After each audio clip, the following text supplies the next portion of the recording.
So my understanding is that we're made up of these little microbes. We're made up of bacteria, viruses, mold, parasites, yeasts, and that we've existed with them really since the beginning of time. And it's only problematic when they become imbalanced. Like say you have a bacterial infection, and that's when one of those little bugs becomes imbalanced, right? And so from my understanding, that only happens because the terrain is dirty. The body is dirty, and it's you know, dealing with a lot of toxins, and those little bugs, they're trying to help us, essentially. Yeah, help us and teach us, because that's what I think we both learned from Paul Chek, that a lot of times, especially because he talks a lot about fungal and parasite infections, and that they're there to teach us. They're there to teach us how and where we're going outside of kind of nature's lanes, so to speak. So when we get too far out of balance with ourselves and with nature, then we have these teachers that come to show us that if we're eating too many processed foods and foods that are devoid of nutrients, then it will give rise to, you know, a proliferation of what people call pathogens. But it's not that they're there to harm us, it's they're there to show us, hey, look, you're really out of balance with nature. And as soon as you bring yourself back into balance, then these, you know, infectious pathogens, as people refer to them, come back into balance as well. So it's just kind of like this barometer that nature gives us, that it can show us if our thoughts are out of balance, if our lifestyle is out of balance, and if our diet and water are out of balance.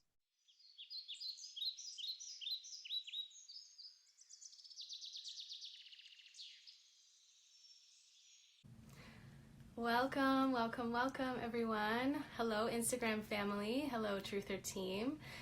So my name is Amy Rose Rewilding, and I'm a Czech holistic lifestyle coach.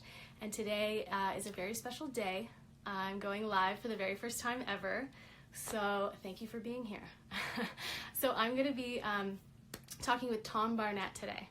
So I'm going to go ahead and I'm going to patch him in right now. We're going to jump right in. We are connecting in cyberspace at the moment. Tom is just joining us. Hi guys, hi friends. Looks like we're connecting. There we go. Hello. Hi. So welcome. Welcome everyone. Welcome Instagram family. Yeah, nice. Welcome Tom. Some of you may be familiar with Tom. You may have seen his viral video go around the world, all about classical germ theory versus terrain theory. And this video went viral, and before long he got silenced. The video got taken down everywhere, got censored. And of course we want to listen to those that have been censored, because that's the exact information that you want to know about. But anyways, I saw the video, and I reached out to Tom. I checked out his website. I got his ebook, The Common Sense Guide to Food, and some really great things in there. I highly recommend that. And Tom is just a wealth of knowledge. He's self-taught. We're both Czech Institute individuals who have studied under Paul Chek. And Tom, like myself, essentially had to become his own doctor, right? So he experienced some really challenging health problems, and like myself, the system failed us. So doctors, specialists, they failed us. And so I've always found that these individuals who have been tasked with saving their own life, they are the ones that end up being the most knowledgeable about health. Because, you know, when you're tasked with saving your own life, you got a lot on the line, right? So you jump in 2 feet and you learn like there's no tomorrow, because there potentially could be no tomorrow. So I've always found that these individuals were just the best to talk to about chronic disease and about healing. So I'm so excited to have Tom here with me today. So we're just going to chat. We're going to chat about a few different things, but right to start off, we're going to ask Tom to just give us a brief summary about the misconception around viruses. And essentially, as you said, that a healthy body sustains itself. and the idea that classical germ theory needs to be re-examined, and that essentially the healthy body sustains itself. So go ahead, Tom.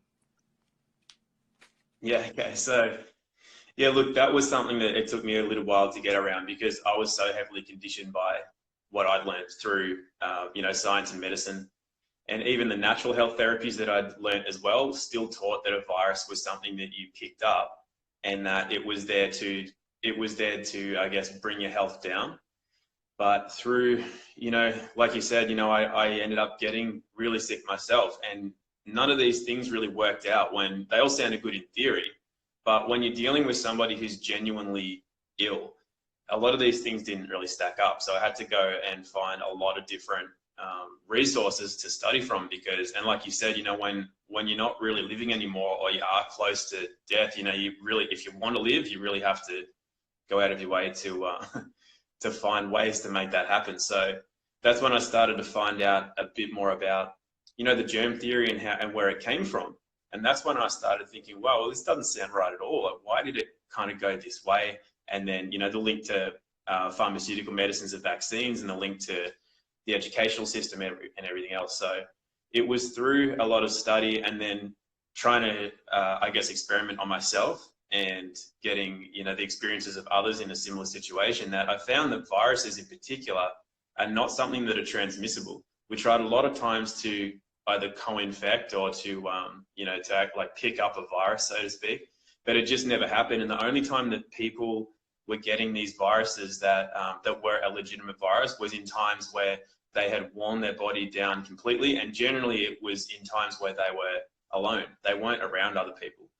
So through a variety of different means, we managed to show that we couldn't get viruses from each other, and that a virus wasn't there to invade the body either. It was there to perform a role. And that role, the same as, a lot of the fungi and the bacteria and everything else, they're there to perform a role. They're not there to actually damage us as living beings. We're in a complete symbiotic relationship with them. And they're only there as either an aid or a teacher, or both. So that was kind of the, the thing that got me started on that journey of learning a lot more about microbes and germ theory. All right. Okay. Yeah. So my understanding is that we're made up of these little microbes. We're made up of bacteria, viruses, mold, parasites, yeasts, and that we've existed with them really since the beginning of time. And it's only problematic when they become imbalanced. Like, say, you have a bacterial infection, and that's when one of those little bugs becomes imbalanced, right? And so from my understanding, that only happens because the terrain is dirty. The body is dirty, and it's dealing with a lot of toxins, and those little bugs, they're trying to help us, essentially.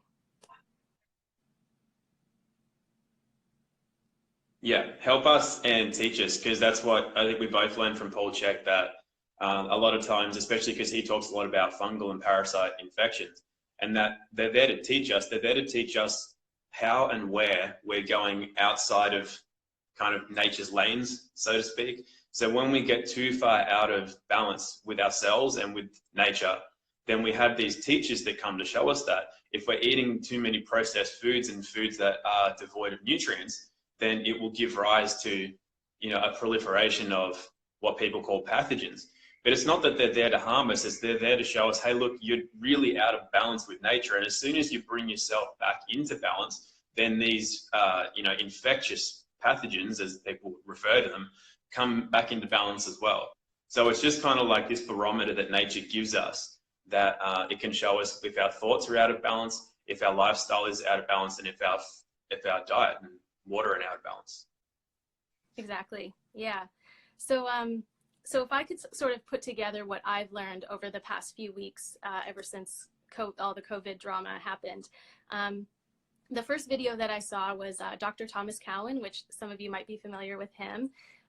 So he quoted Rudolf Steiner, and he said that viruses are excretions of a toxic cell. And Aajonus Vonderplanitz, he also speaks about this, about how the viruses are actually like little scrubbers or little solvents or soaks. He even calls them soaks, which is kind of an interesting concept. And that they bud out from the cell. And they don't, they damage the cell, but they don't, but the cell eventually heals if you have a healthy body, right? So they bud out from the cell, and then they go to other cells to tell them to cleanse as well, essentially, right? So so that's the cascade effect, and that's the flu, right? So we heat up and we have a flu, and that heat expels the toxins via the mucosa, right? So out of our nose and all of the phlegm. And so we have an expression. We have an expression of illness, but that is actually a good thing. Having a flu, having that expression is a good thing.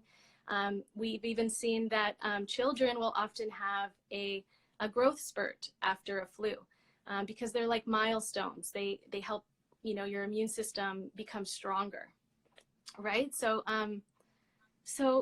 yeah, and then I guess when we have individuals that die, unfortunately, from this flu expression, it's because, this is my understanding, that they're already dealing with chronic disease, right? Their immune system has been chronically engaged, and they're heavily toxic, and they can't handle that heating up and that expression. So would that be correct to say that, Tom?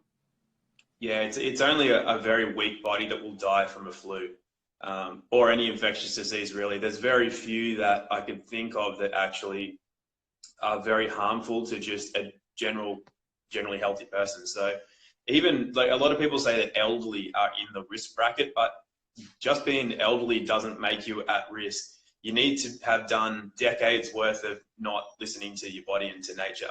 So you have to have done decades of poor diet, poor lifestyle, injecting yourself with medications. Well, not injecting yourself, but receiving medications of various kinds, because there is no medication that does not have a toxic effect in the body, none.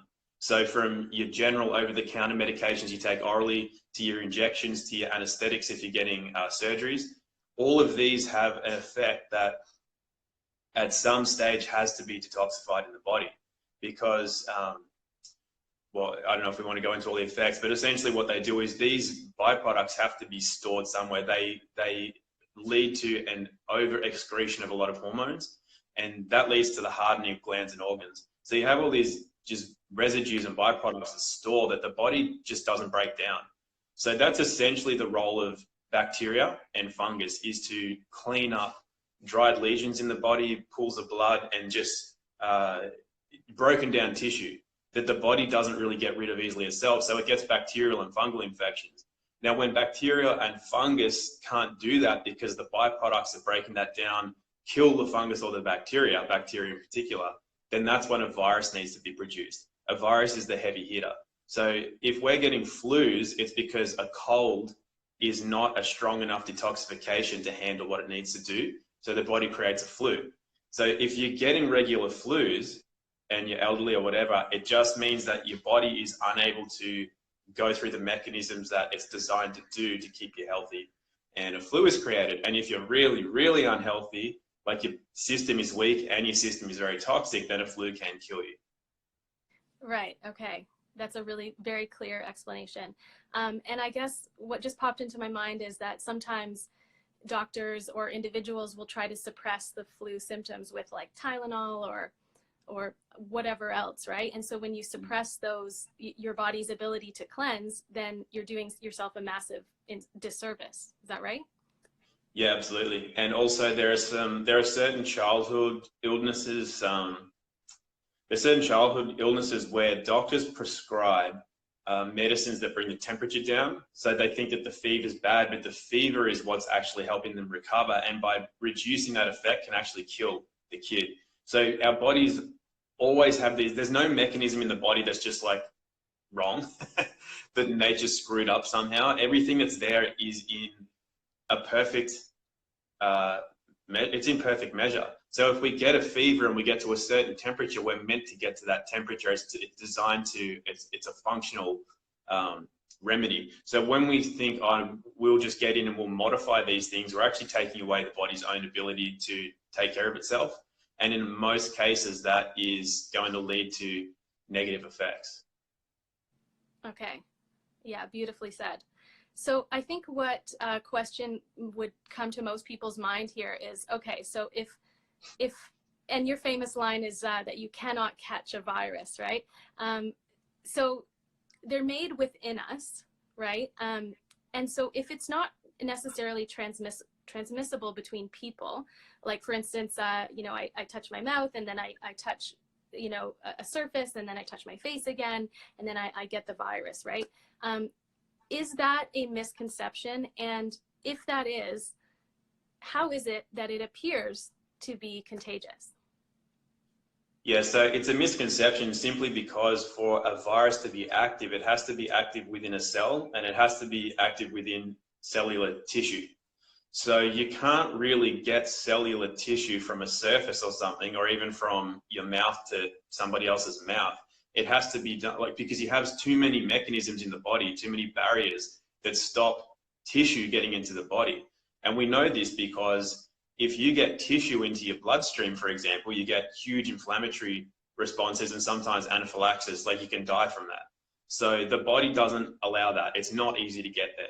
The only way that you can get it in there is to get it straight into the bloodstream, and the most obvious and common way is via injection. So you can't get these viruses from surfaces. The reason it might look like a lot of people get like a virus spread, for example, at any one time, is first of all misdiagnosis. Then there's a lot of information. Some of the people you mentioned earlier, Cowan and Kaufmann, they show how a lot of the you know, the testing and the means by which people say, well, that's influenza, or that's a common cold, or that's coronavirus. They're highly flawed tests. So the reason, though, that a lot of people can get a viral symptom at the same time is because when the body knows to produce a virus to clean, it has to get a signal. So in times, when times are tough, the body won't do that because it needs to hold on to its reserves. It doesn't know that it's a good time to undergo a clean out. Like you said, some people refer to it as soaps and cleaning agents in the body. So the signal is generally climatic and environmental, which means that when the seasons change to a certain point, then that can be a signifying, you know, a code that signifies that. If people want to know how that works, well, it's the same way that certain birds know to fly north or south at a particular point in time. It just happens. You know, animals hibernate, they migrate.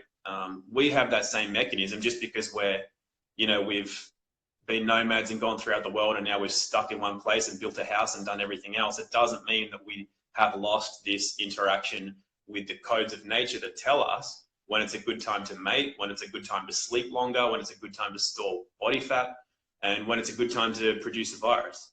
So these things are all in balance with nature around us. Additionally, even just generic standard science these days shows that our cells communicate with each other all of the time.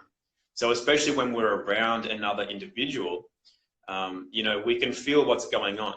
So therefore, if something's going on in you and your body signals to my body that it might be a good time to undergo a cleansing because my body now knows it's safe because your body's doing it, then we can both undergo a cleansing at the same time.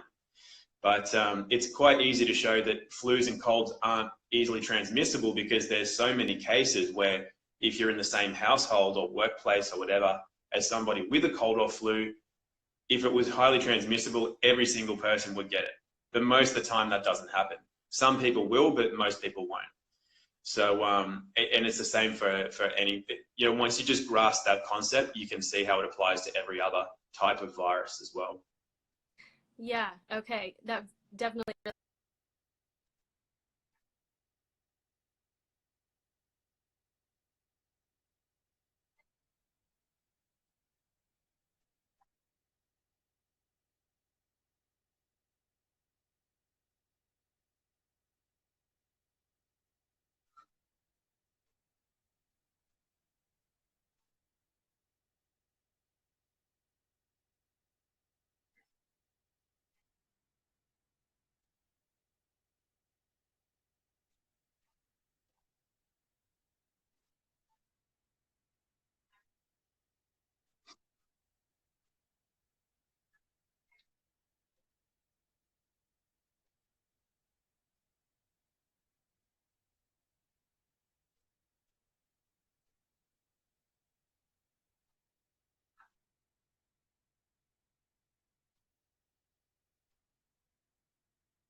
transfer via a virus for your body to cleanse too, because likely we are exposed to the same environmental toxicants.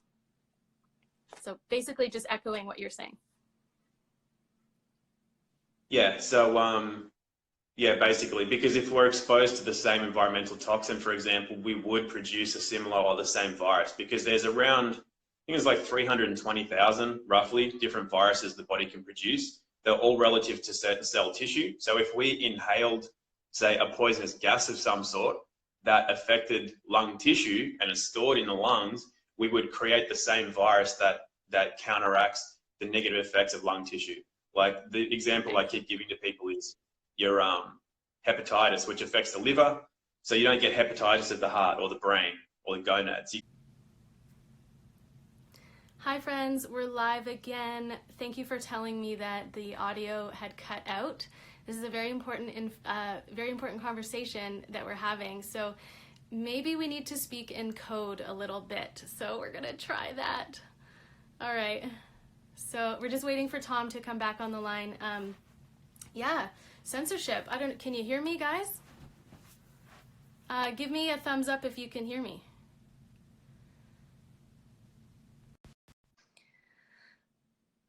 Okay, we're just waiting for the connection to connect back to Tom. You can hear me? Okay. Yeah. Okay, so we got a thumbs up. So it's possible that we were censored, so I think we have to use a little bit of code when we talk about certain words.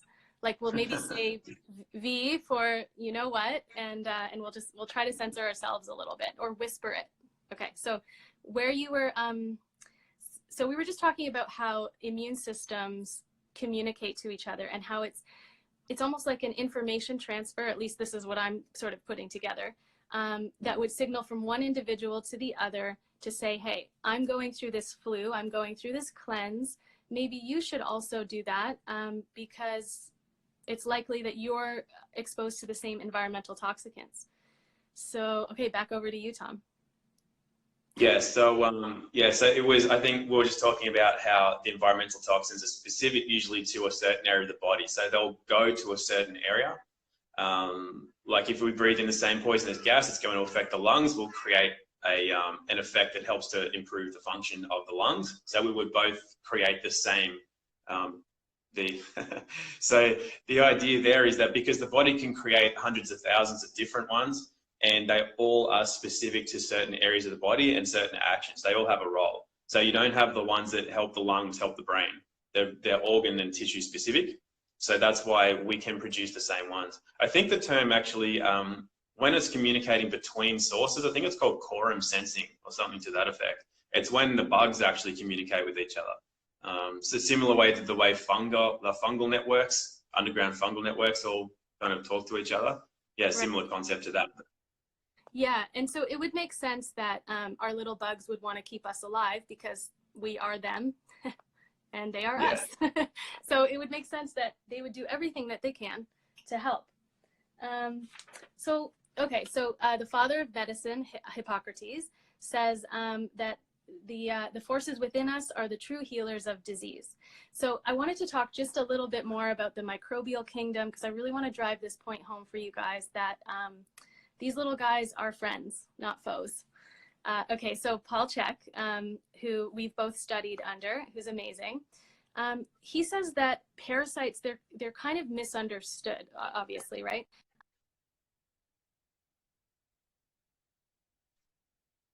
An environment is they don't see it and they don't smell it, although that was a hypothesis at one time that they smelled it, but rather they look for an energetic signature.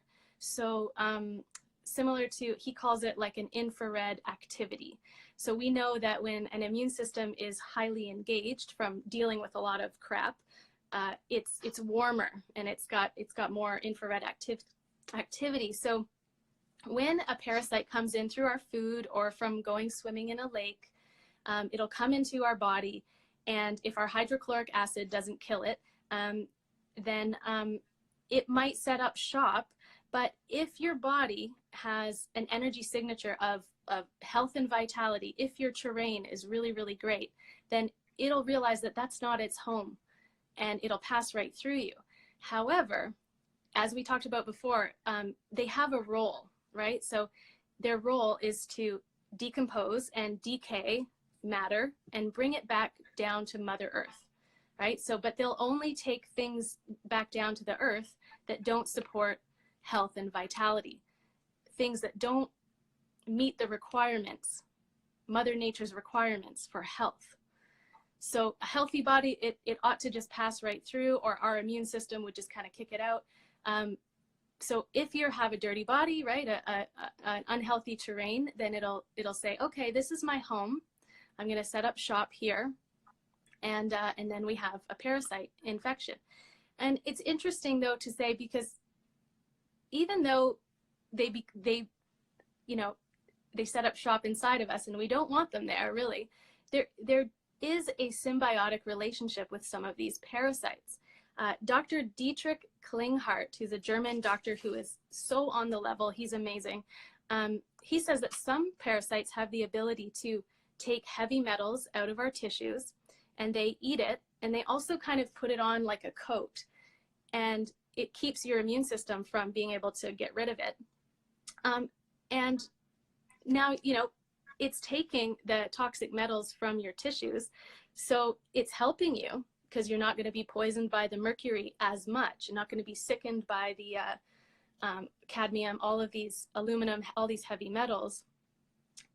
But now you're dealing with a worm. Now you're dealing with a little critter, and they influence your thoughts and your moods and your food cravings.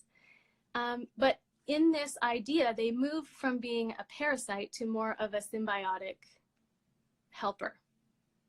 So can you speak a little bit more to that, Tom? Yeah, so some people refer to them as just janitors. They refer to, well, any microorganism as a janitor because they are only there to do a job. So they're actually really efficient too.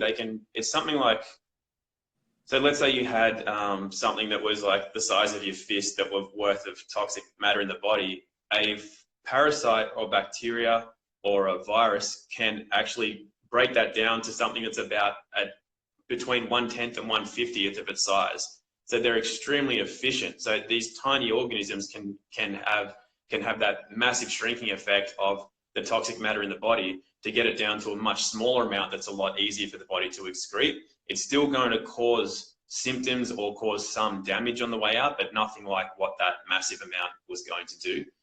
So they're very efficient in that janitorial role. And they do really, the closer you are to the ground, as you kind of said before, the more of these things that you have. It's like the closer to cell death you are, the more of these things that you're going to have. So again, that's a teacher to show you that that's where you're at the moment. But there are a lot of instances where a parasite, for example, can be very symbiotic. They do definitely influence thoughts, but in a lot of cases, they're extremely beneficial. There's certain therapies, I've told you before, but I never looked up whether I got the word right. I think it's like Hellsmith or something, some word that sounds like it's from Finland or something like that. And that's where people on purpose eat worms. They ingest worms because it gives them a huge relief from the symptoms and their health condition that they're currently suffering. In indigenous culture, they would let maggots bore themselves into like rotting meat, and they would eat the maggots and the meat, because these things aren't, in our culture, we just go, why would you do that? Sounds disgusting. But that doesn't, that's in our cleanliness kind of state that we get ourselves into, where we have to sanitize everything and disinfect everything. But when you look at cultures that don't have any of the problems that we have, this is kind of normal for them. And so to think that the worms are just there to do damage to us is very kind of backwards. It's the same kind of backwards that we have the germ theory and the terrain theory and things like that. So yeah, the worms do have an effect on our psyche and our thoughts, but they also have a very positive effect on the body when it comes to breaking down things that aren't supposed to be there and to assist the body to digest. For example, these therapies are used for people that really struggle to digest food. So while conventional medicine says that worms are bad because they take the nutrients from food and it takes it from you and gives it to them, the thing is that that's only part of the story, because they do pre-digest the food, but then your body is getting some of the, the excretions aren't all bad. So if you get, you could eat, for example, which some people do, that have no E. coli in their bowel, they'll eat the feces from a healthy animal. So a goat or a cow, like something that's more grass related in nature, not like a dog poo. That might be a bit far down the track, but they'll eat feces from animals that have a healthy stool, and that helps to populate the E. coli in their digestive tract, which can bring back their digestive ability. So everything in nature can either be, really helpful or really detrimental, or somewhere in between. So the last thing I'll say about the parasites is that it's the same analogy I have with supplements. So for somebody who has a really unhealthy diet and body, supplements can, like if they're here, the supplements can bring them up, right? But if somebody's got a very healthy diet and body, there is no supplement I've ever found that will help match that or increase it. It can only bring them down a bit, because nothing is superior to food and nature. So with parasites, a lot of people recommend parasite cleansers. So you're killing off all your parasites, you're starving yourself, you're taking all these medicines and papaya seeds and things and trying to kill off the parasites, which it does, but it's not necessarily a good thing.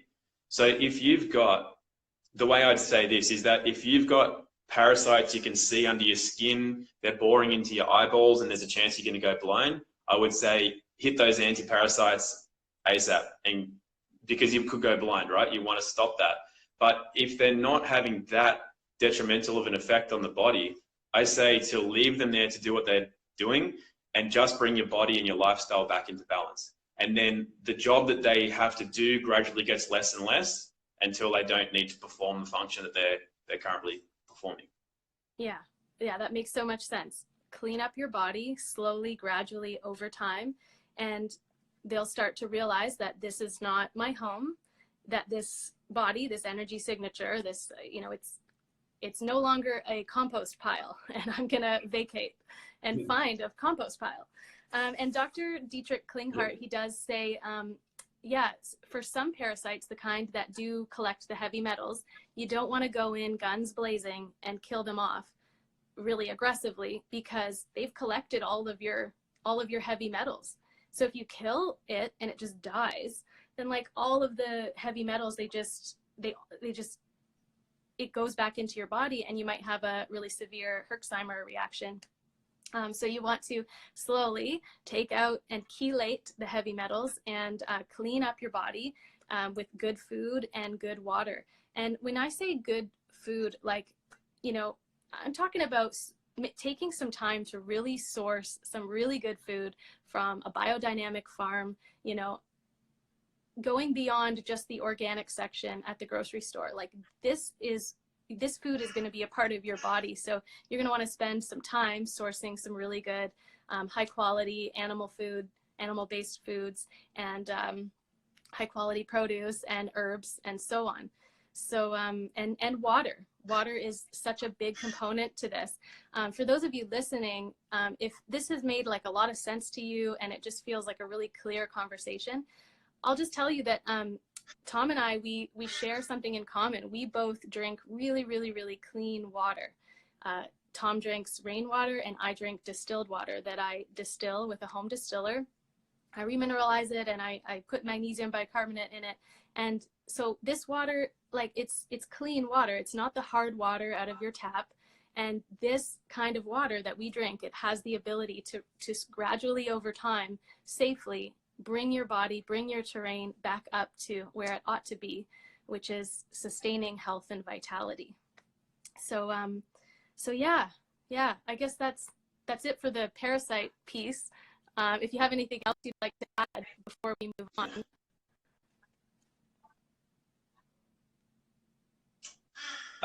No, only that, I mean, you've been talking about it anyway, but it's just to remember that there's nothing that we're not intrinsically a part of and that isn't a part of us. So for me, when I started to get better, because I was diagnosed early with fungal and parasite infections when I was really sick.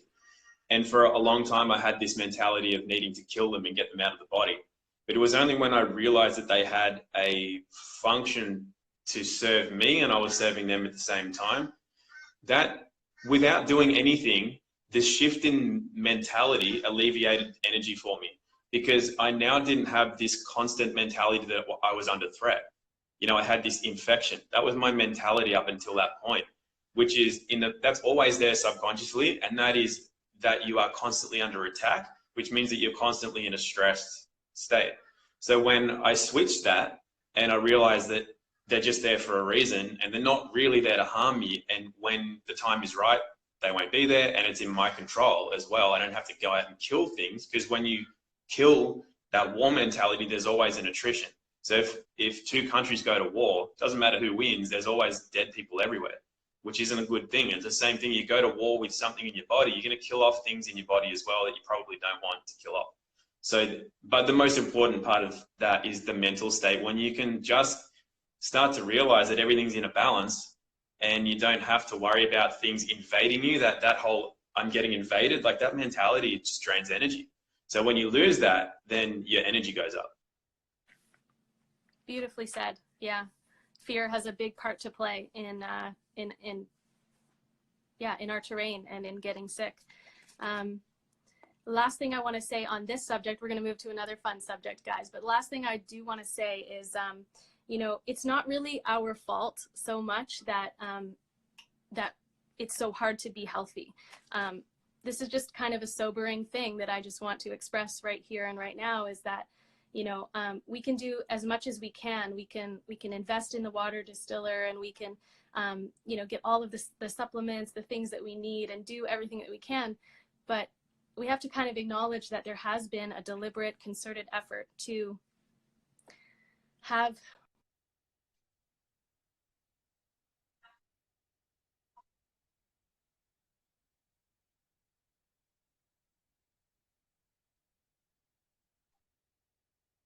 it's everywhere. So I know that that's kind of a little bit of doom and gloom, but I just really want to see people just really make that connection, that it's not your fault. I mean, sure, it's your fault if you go to McDonald's and, you know, if you do that and drink like 12 Cokes a day and so on, right? That's excessive.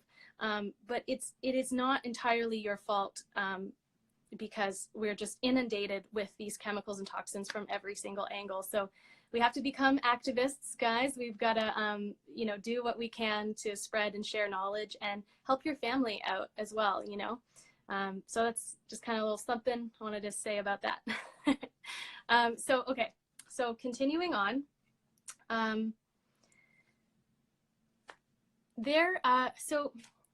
So we understand this now. We understand the natural intelligence that runs through all of life. I quoted you right there, Tom. And so then we have to reconcile this understanding with what all of the doctors and the scientists are all telling us. Now, there's a documentary being made right now called On the Back of a Tiger. And it's just going through and profiling different scientists that have been suppressed and silenced. And where that phrase comes from is a phrase, and it's easier to get on the back of a tiger than it is to get off.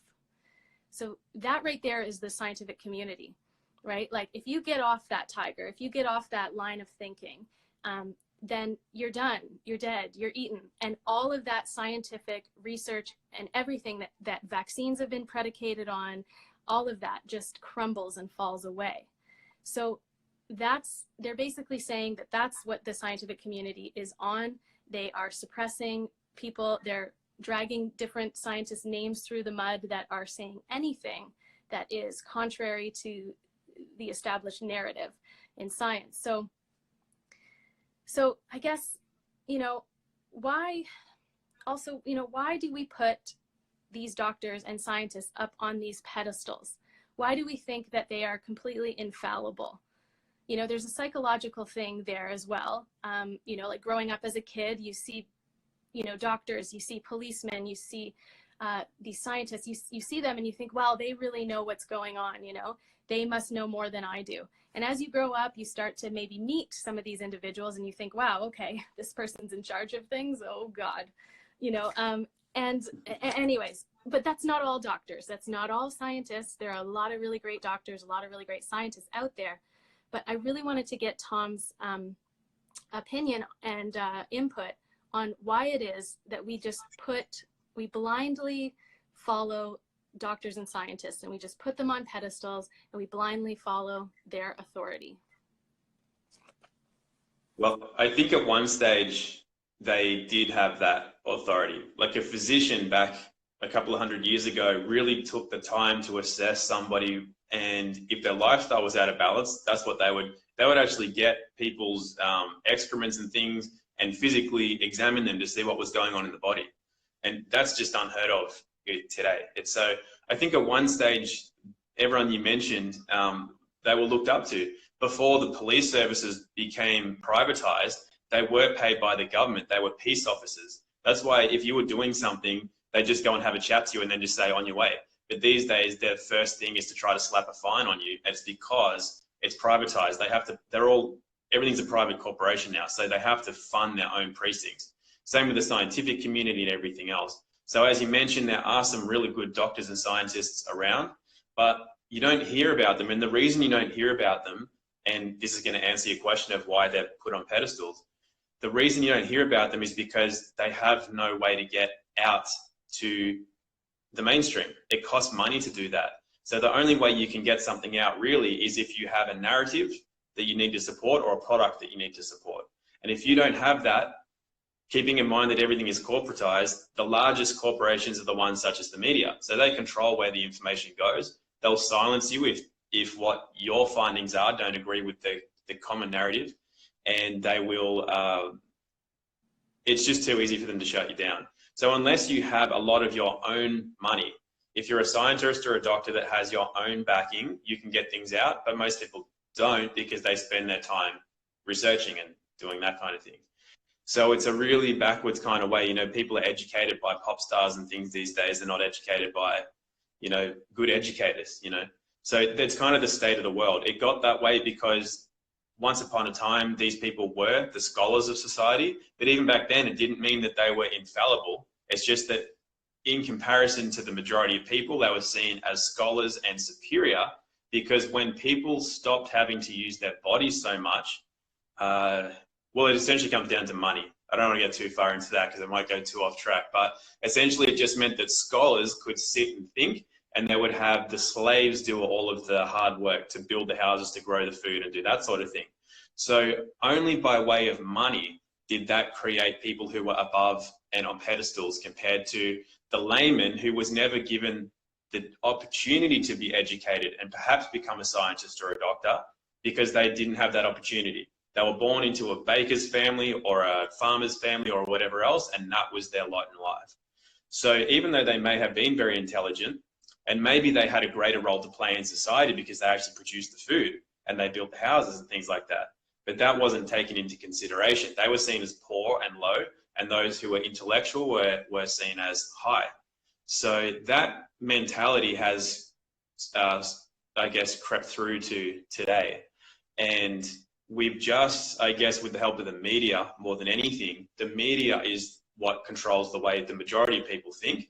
People like you and I who've had our own experiences, we don't think that, because while we still respect good doctors and scientists, and I always say as soon as I break a tooth or I break an arm or a leg, I'm going straight to a dentist or a doctor. Despite the fact that they've harmed me in the past, I know that they have a very, very honorable role to play in certain situations. But then we've found that in a lot of these other situations, they don't have such an honorable role to play. So it's not to say that they're all bad, but you know, when it comes to diet, nutrition, and healing from chronic illness, the majority of them have absolutely no way to deal with that. And not only that, they'll actually make you worse. So yeah, did I kind of answer the question or not really? Because I've got a lot to say about that. Yeah, no, you can keep riffing for sure. Yeah, like I remember Dr. Zach Bush saying that a lot of doctors, they want to help people, but their toolbox really sucks because what they've learned in medical school is how to use pharmaceuticals to heal people. But of course, as we know, that is just, you know, dealing with the symptom and not ever getting to the root cause.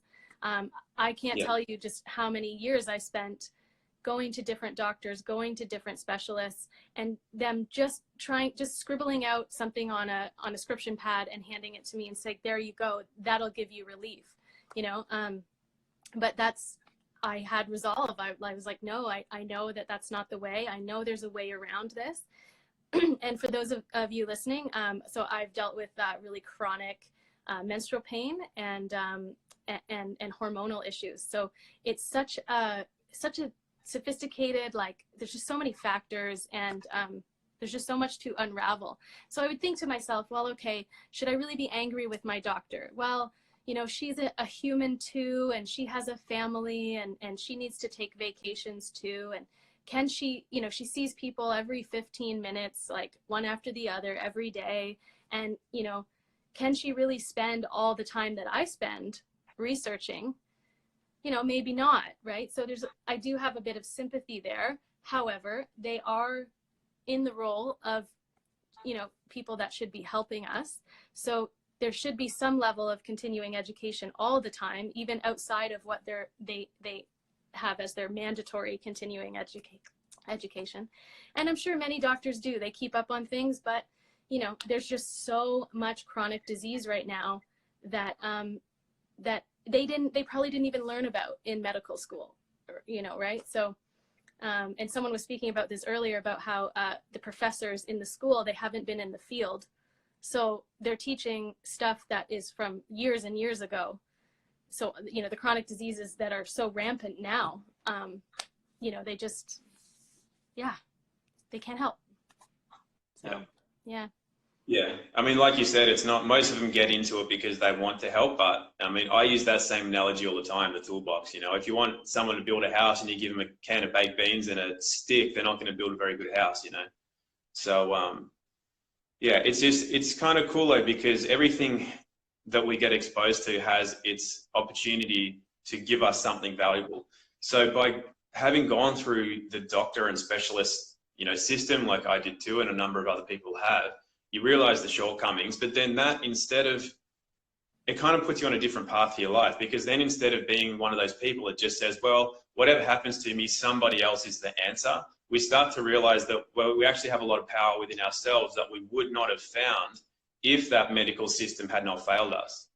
You know, like you're a more self-realized woman now as a result of that than you would have been if the doctors healed you, because you would never have had to dig deeper into yourself to find what was there.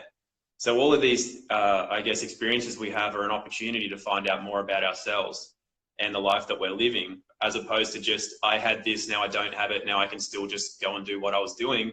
Whereas what you were doing might not have had the impact on your life that what you're doing now has. So everything's got its plus point, you know? Yeah.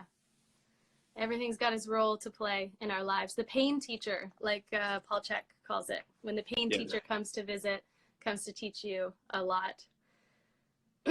So yeah, good stuff. I guess, you know, to kind of close it out a little bit, you know, I'd like to remind everyone to know what your battle is.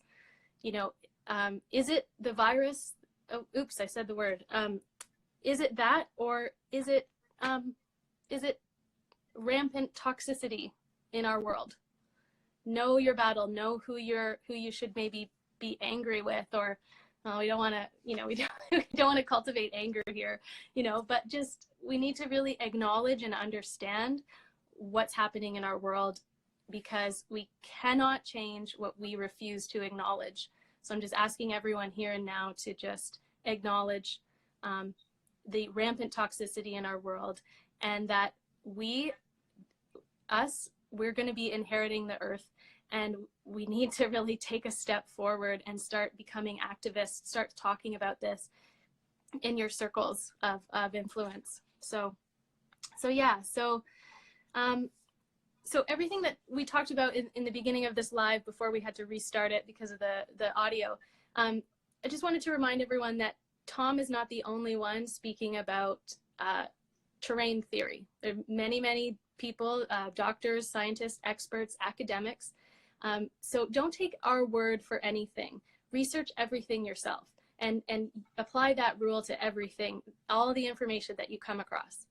Some of the names, so get a pen right now, some of the names that you can research are Dr. Thomas Cowan, Aajonus Vonderplanitz, Dr. Andrew Kaufmann, Sayer G., Stephan Lanka, William Trebing, Amandha Vollmer, Antoine Bechamp, David Crowe. Now, that's just a small list. I'm sure there's more that I don't even know about.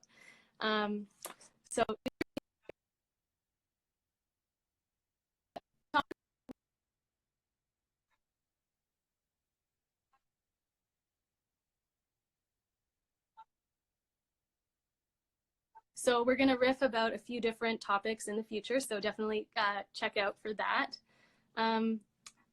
So where can people find you, Tom? What are some of the places where they can find you?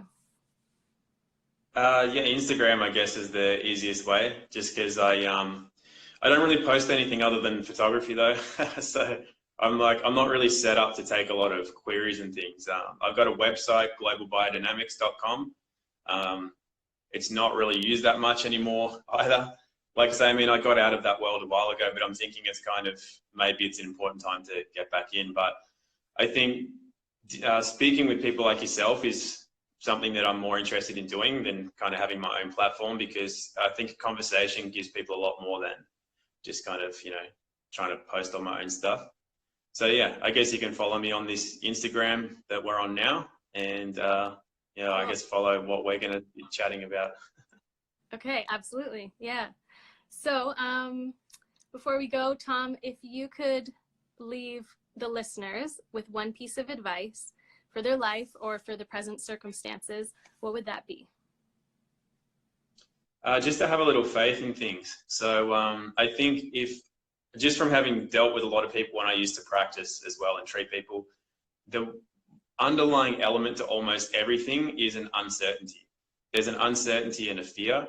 And I think especially as the powers that be close in on everything at the moment, that seems to be getting greater. With what we're seeing in the world at the moment, people are becoming more uncertain and in some cases more fearful. So from all the things I've been through, it just gave me a real realization that everything's always going to be okay as long as you keep yourself balanced and in check. And if you can't feel it yourself yet, that's kind of where that just having a bit of faith comes in, because there's no such thing as all good or all bad. And even if the only things you can see at the moment seem bad, it doesn't mean that the good isn't there and working away behind the scenes, and that it's not in you already. So it kind of doesn't matter what's going on out in the world, because we can choose how we react to that. So we can either choose to live in fear and uncertainty, or we can choose, because it is just a choice, to accept whatever is happening, but just to do our best to be our best self, and to do our best to do what we want to do in the world, to see the changes that we want to see, regardless of whether they are effective short-term, long-term, or never. It doesn't matter. It's just who we are. And when you can hold that, then everything becomes really relatively just peaceful, and like the opposite of uncertain and fearful becomes a lot more easy to deal with. Yeah. Very beautifully said. Well, thank you so much, Tom, for taking some time to chat. Well, and let us know if you liked this, guys. We're hopefully going to be doing some more of these in the future. So thank you so much, everyone. Thank you, Tom. I hope you have a beautiful day, and we'll talk again soon. Thanks, Amy. Okay. Thanks, Bye. Amy. Yeah. Bye.